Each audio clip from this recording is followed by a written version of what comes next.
계속적으로 본문의 말씀을 중심으로 하나님이 기뻐하시는 것이라는 귀한 제목의 말씀으로 함께 은혜를 나누고자 합니다. 우리의 근본적인 신앙의 그 어떤 본질적인 것은 내가 하나님을 어떻게 하면 기뻐하게 할 수 있을까? 하나님으로부터 내가 은혜를 받고 내가 기뻐하는 것도 필요하지만 나의 행동, 나의 말, 나의 삶을 통해서 하나님이 진정 기뻐하시는 일, 그것을 하나님 앞에 드리는 것이 우리의 최종적인 신앙의 목표가 되어야 되는 것입니다. 제자들이 예수님의 귀한 능력을 받고 그들이 각처에 나가서 사역을 마치고 예수님 앞에 돌아옵니다. 그래서 그들이 아주 기뻐서 예수님의 이름으로, 예수님의 능력으로 병도 쫓아나고 이런 일을 했습니다. 그래서 아주 기뻐서 돌아왔습니다. 이때 예수님께서 그 제자들에게 그래, 그런 것도 기쁘지만 너희 이름이 생명책에 기록된 것을 더 기뻐해라 라고 말합니다. 그러니까 정말 우리가 기뻐해야 될 것이 무엇이며 하나님이 진정 원하시는 것이 어떤 것인가. 감사절에 이런 예화가 있습니다. 아마 여러분들도 들어보셨을 겁니다. 어떤 시골에 농사 짓는 분이 왕에게 아주 값진 선물을 드리고 싶었는데 집안이 워낙 가난해서 드릴 것이 별로 없었습니다. 그러다가 이 가을에 무를 캤는데 무가 아주 굉장히 크고 아주 이쁘고 좋아 보였다고 합니다. 그래서 이걸 임금님에게 꼭 드렸으면 좋겠다. 그러니까 주변에 있는 사람들이 비웃었습니다. 임금님이 그래 뭐 먹을 게 없어서 그까지 무를 갖다 주느냐. 임금님이 그 수라상은 대단한데, 근데 이 농부의 마음은 아주 농사를 져서 이 무를 꼭 임금님에게 전하고 싶었습니다. 그래서 그 무를 아주 곱게 싸서 한양으로 걸어서 임금님 앞에 그 무를 가지고 갔다고 합니다. 주변 사람들이 처음에 만류했고 임금님 앞에 갔을 때 거기 지키는 군사나 포졸들이 처음에는 못 들어가게 했는데 임금님이 바깥에서 소란을 떠는 소리를 듣고 무슨 일이냐. 그래서 임금님 앞에 갔습니다. 임금님, 사실 제가 농사를 져서 아주 귀한 물을 임금님에게 드리기를 원해서 이렇게 갖고 왔습니다. 그러니까 임금님이 그 물을 보면서 아주 기뻐하시고 그 농부에게 아주 귀한 상을 뭘 줄까 생각하다가 거기에 있는 큰 황소 한 마리를 선물로 주었다고 합니다. 이 사람은 생각지도 않게 무 하나 드리고 황소를 가지고 고향으로 내려왔습니다. 그러니까 주변 사람들이 깜짝 놀랐다는 거 아닙니까? 무 하나하고 황소 하나하고 바꿨다고. 옆집에 살고 있는 어떤 사람이 아주 속이 안 좋았습니다. 그러면서 곰곰이 생각했습니다. 무를 황소로 바꿔주는 임금이라면 아마 황소를 한 마리 갖다 주면 진짜 큰 대궐 같은 집을 주겠구나.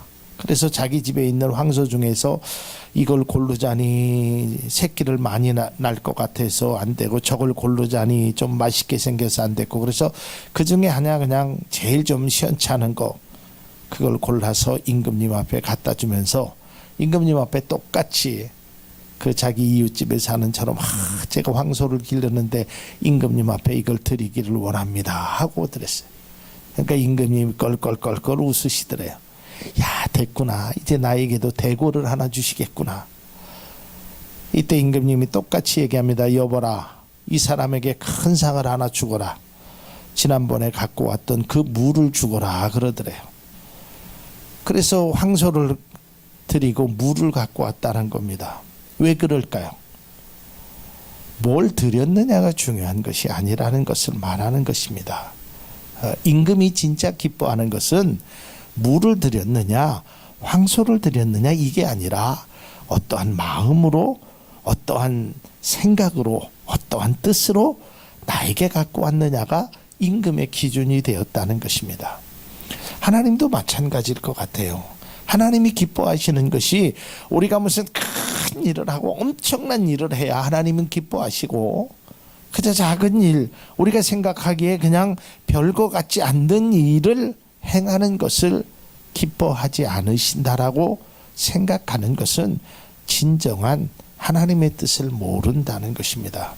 전에도 한번 말씀드린 적이 있는 것 같은데, 어떤 교회에 그 장로님 한 분이 이 세상에 살면서 교회를 10군데를 세웠다고 합니다. 10군데를.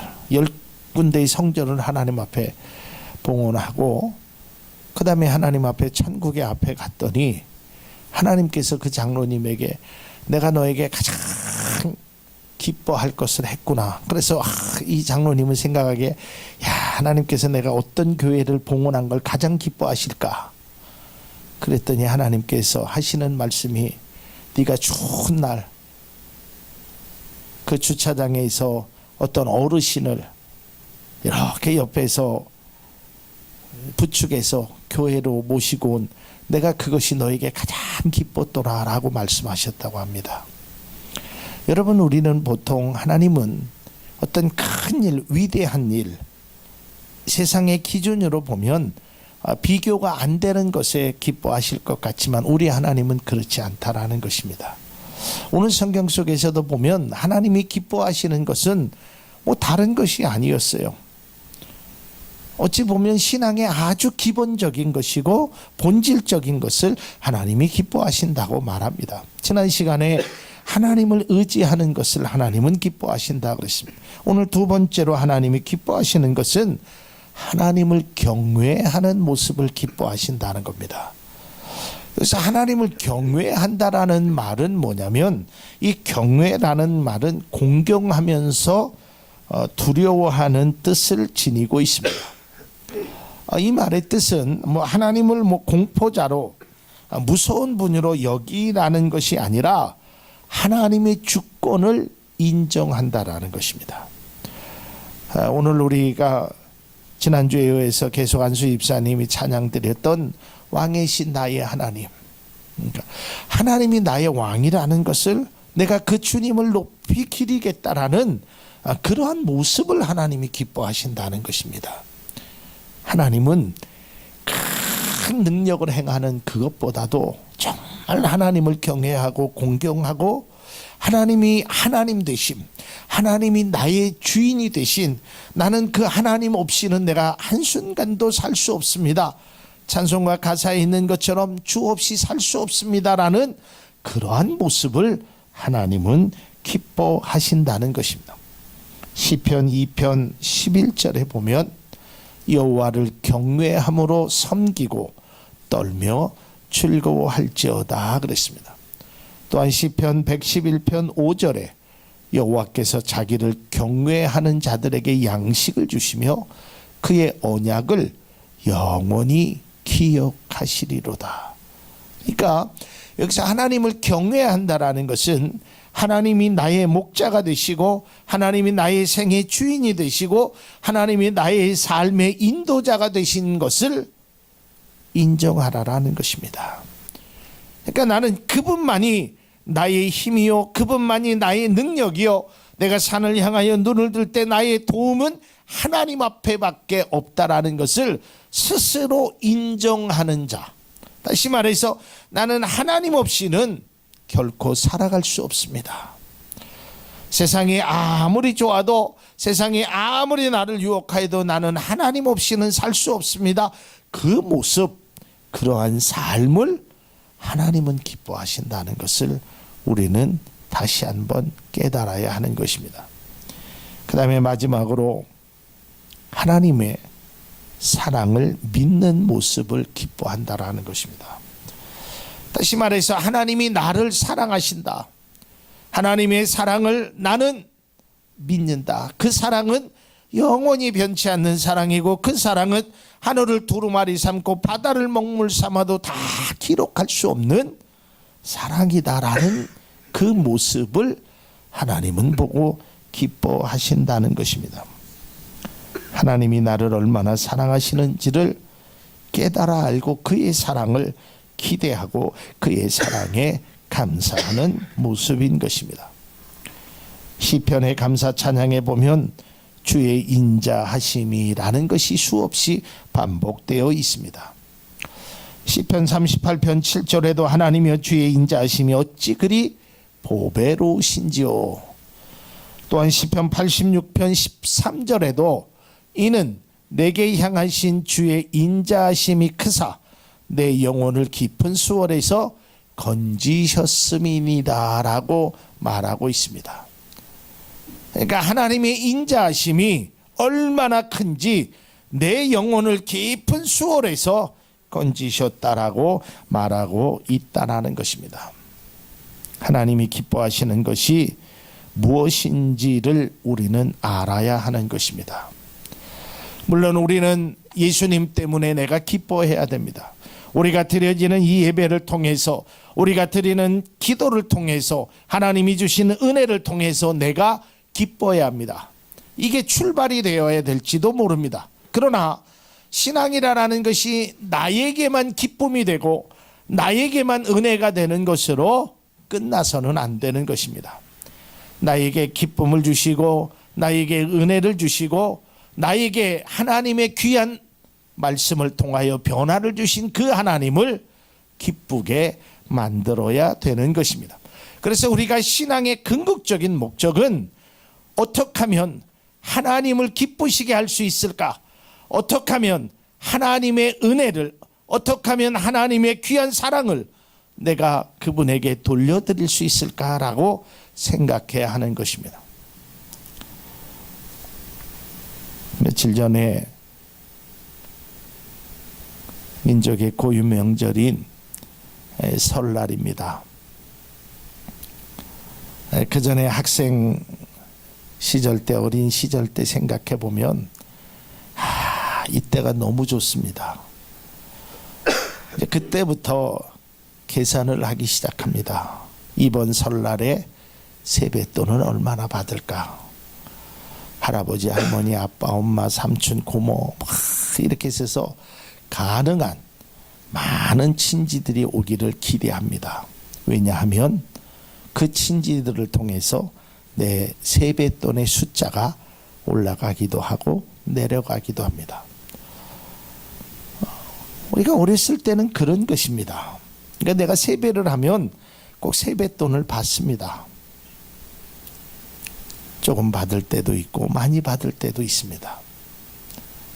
그러나 성장하고 나면 우리가 부모님에게, 때로는 할아버지 할머니에게 어른이 돼서 세배를 하면 그때는 세뱃돈을 받는 것이 아니라 어르신에게 이렇게 세뱃돈을 주는 것이 우리나라 사람들의 모습입니다. 저는 그 모습을 바라보면서 우리의 신앙이 하나님 앞에 받는 것으로만, 물론 받음으로 은혜가 하고 그것으로 출발하지만 결국에는 하나님에게 그 감사의 은혜를 드리는, 그래서 그 부모님을 기쁘게 하는 그러한 모습의 자녀로 살아가는 것이 마땅하지 않을까라는 생각을 가져보게 되었습니다. 사랑하는 성도 여러분, 하나님이 기뻐하시는 것이 무엇인지 우리가 성경을 통해서 다시 한번 깨닫고 하나님이 나를 향하신 계획, 나를 향하신 뜻, 그리고 하나님이 선하시고 온전하시고 그 깊으신 뜻을 분별하는 믿음의 그리스도인들이 우리의 모습이 될 수 있기를 바랍니다. 하나님 때문에 내가 기쁘고 나 때문에 하나님이 기쁜 것이 참 신앙의 멋진 모습이 아니겠습니까? 사랑하는 성도 여러분, 주님이 기뻐하시는 그 일을 통해서 하나님께서 기쁨의 그 미소를 짓는, 기쁨의 그 웃음을 짓는 우리의 모습이 다 될 수 있기를 주님의 이름으로 축복을 드립니다. 우리의 믿음의 가장 근원적인 것은 하나님을 기쁘게 하는 데까지 우리의 신앙이 성장하고 다다라야 되는 것입니다. 사도 바울은 그 전에 자기가 열심히 했던 것, 자기가 배웠던 것, 자기가 가졌던 것, 이러한 모든 것들을 보다는 하나님을 향해서 모든 것을 버리고 하나님을 기뻐하시는 일에 그는 달려갔던 것입니다. 여러분, 진정 하나님이 기뻐하시는 뜻을 우리가 다시 한번 깨달아 알고 그 뜻을 주님 앞에 보여줄 수 있는 믿음의 그리스도인들이 우리들의 모습이 될 수 있기를 바랍니다.